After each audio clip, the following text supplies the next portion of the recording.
It doesn't start with silence. It starts with a lesson, one you never asked to learn. You're maybe 6, maybe 9, maybe too young to understand anything except this. Whenever you express how you feel, something bad happens. Maybe someone yells. Maybe someone mocks you.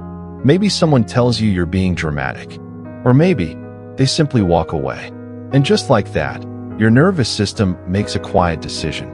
It's safer if I don't feel anything at all. This is where the emotional shutdown begins.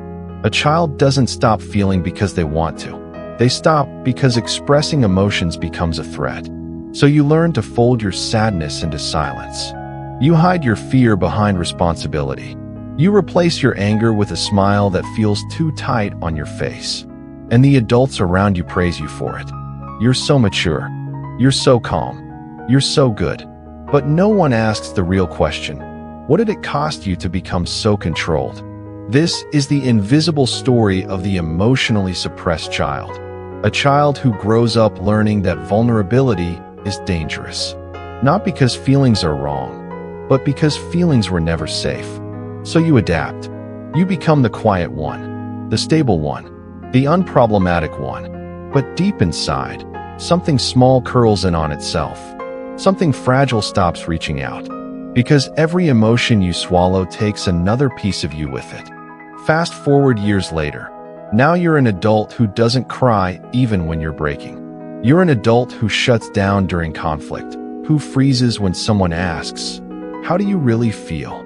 Because you genuinely don't know. You learn to navigate the world by shrinking your emotional footprint. And while that protected you as a child, it strangles you now. This pattern has a name. Psychologists call it emotional inhibition. It's not a personality trait.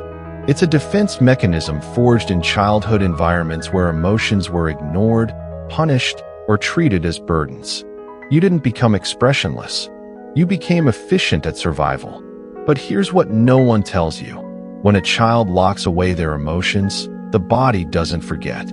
It holds everything. In your chest, your throat, your shoulders. In your insomnia. In that heaviness you can't explain. In the way joy feels foreign. In the way your heart races when someone gets too close. You learn to hide your emotions, and now your emotions hide from you. As you grow older, the symptoms become subtle but devastating. You joke when you're uncomfortable. You change the topic when someone gets deep. You shut down the moment you start to feel vulnerable. You say, "I'm fine," so quickly it sounds rehearsed, because it is. Intimacy becomes confusing. People try to love you, but you can't meet them halfway. Not because you don't want to, but because somewhere inside, you still believe. If they see the real me, they'll leave. And so you present only the controlled version of yourself. The strong version. The collected version. The version that doesn't ask for much, doesn't need much, doesn't feel much. But the truth? You feel everything. You've just never had permission to show it. This is the tragedy of emotional suppression. It protects you for years, and then slowly suffocates you. You become someone who can comfort everyone but yourself. Someone who listens deeply yet can't speak honestly. Someone who craves connection but fears the exposure that comes with it. Love feels overwhelming. Comfort feels undeserved. Closeness feels like a risk you can't afford. And yet, you're tired. Tired of being the one who never breaks. Tired of being unreadable. Tired of being strong in ways that hurt you. So what now? How do you unlearn a survival skill that became your entire personality? It starts with something small, not expressing emotion, but acknowledging that you even have them. Because for people like you, the hardest part isn't feeling. It's admitting that you do. This is the beginning of emotional reconnection. Not exploding, not forcing yourself to open up, but turning inward long enough to ask, what am I avoiding right now? What do I really feel beneath the numbness? What emotion did I swallow today just to keep the peace? And slowly, your internal world begins to thaw. Maybe at first, you only feel irritation instead of anger, heaviness instead of sadness, tension instead of fear.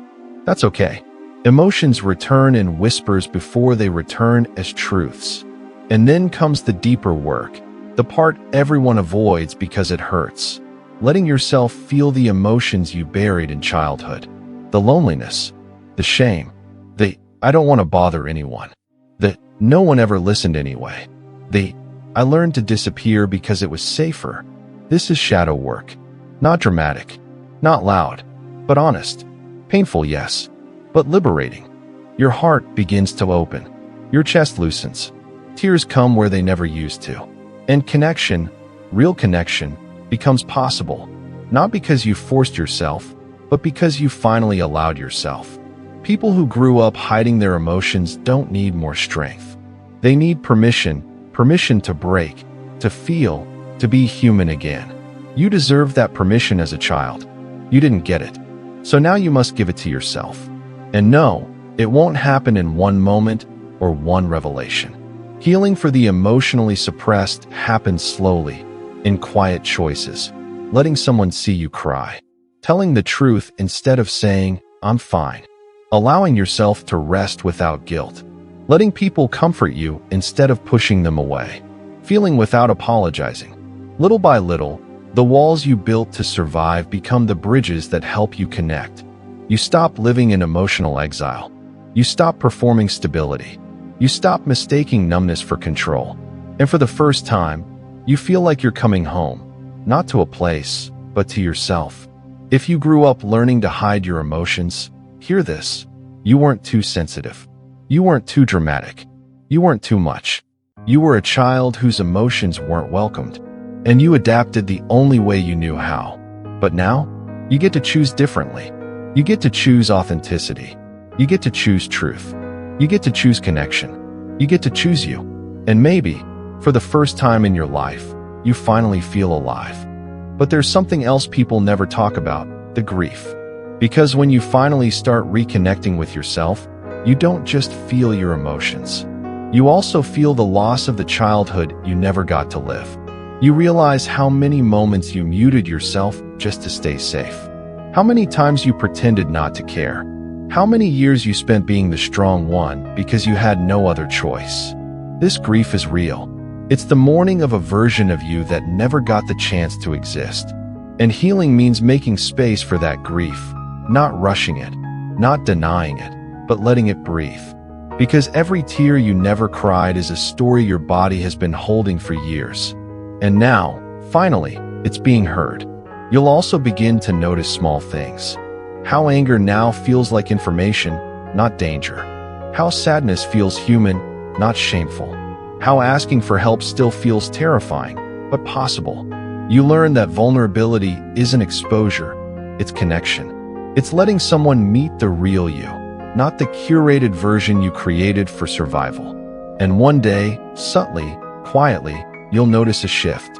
You're not afraid of yourself anymore. Your emotions don't feel like threats, they feel like signals.